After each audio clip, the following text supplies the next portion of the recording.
Jusqu'à présent, lorsque vous vouliez coudre diverses parties d'un vêtement, il fallait que vous veniez directement ici dans la fenêtre 2D et que vous utilisiez les fonctions de segment swing, donc la couture de segment, donc c'est pour les segments qui sont vraiment marqués, et la couture libre, avec ensuite leur déclinaison en MN, qui permet d'avoir encore plus de liberté dans la création de vos coutures.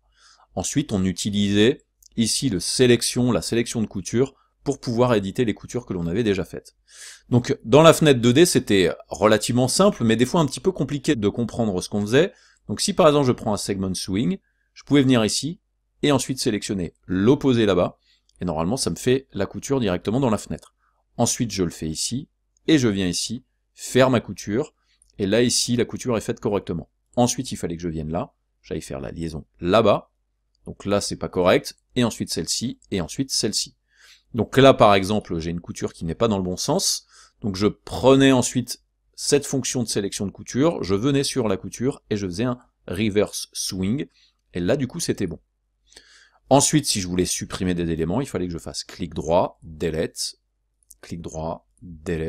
etc., etc. Donc je vais le faire directement, et maintenant je vais recommencer en 3D.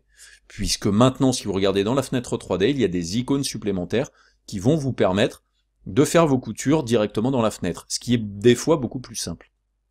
Donc là, comme j'ai un t-shirt simple, je vais prendre un segment swing, et je vais sélectionner là, et l'opposé, et là du coup c'est beaucoup plus simple pour faire vos coutures. Regardez, hop, hop, donc là ça se fait correctement, je vais peut-être le faire dans l'autre sens pour voir s'il me le fait voilà, dans le mauvais sens, donc non, il l'a fait tout correctement.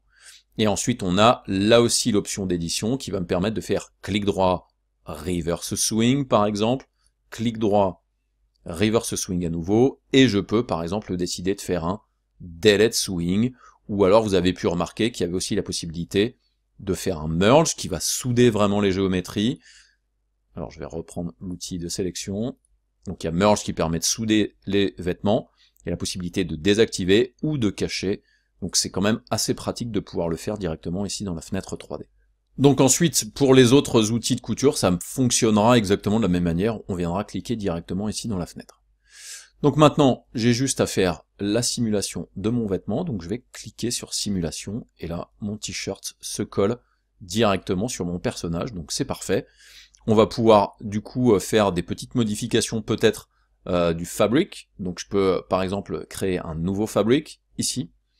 Je vais lui donner peut-être, alors je vais lui donner quelque chose un petit peu shiny, ici. Je vais peut-être le renommer tissu perso, ok. Ensuite, je vais venir dans les propriétés physiques, je vais venir dans les presets, et je vais lui mettre par exemple un coton heavy, comme ça. Et donc, vous vous souvenez, hein, ça permet d'avoir des propriétés spécifiques, on peut venir dans les détails, on peut venir modifier les propriétés spécifiques de ce vêtement-là. Donc là, rien n'a changé hein, depuis le début. Et ensuite, il vous suffit de sélectionner les éléments et d'appliquer le bon tissu que vous avez mis en configuration là-dedans. Donc je vais mettre en tissu perso, je sélectionne celui-ci et je le mets aussi en tissu perso. Et donc là, du coup, ça change effectivement un petit peu la simulation. Je vous rappelle que si ça plaque pas correctement, vous pouvez venir cliquer directement sur le vêtement ici. Et puis si vous trouvez que le vêtement est peut-être avec une géométrie qui est peut-être un petit peu trop simple, on va se mettre en affichage maillage pour voir ce que ça donne. Donc là vous voyez qu'on a quelque chose qui est pas très resserré. Je vous rappelle que vous pouvez venir dans le particle distance ici et changer le particle distance, vous le mettez à 10 par exemple, ce qui fait qu'on va avoir un vêtement un petit peu plus resserré sur cette partie-là, et vous pouvez le faire indépendamment sur chacun des pans de tissu, on n'est pas obligé de tout mettre avec la même densité. Donc du coup vous pouvez resimuler, normalement ça devrait effectivement être un petit peu mieux au niveau de la simulation. Je vais repasser en mode, voilà, et du coup au niveau de la poitrine, là ça se ferme à peu près correctement.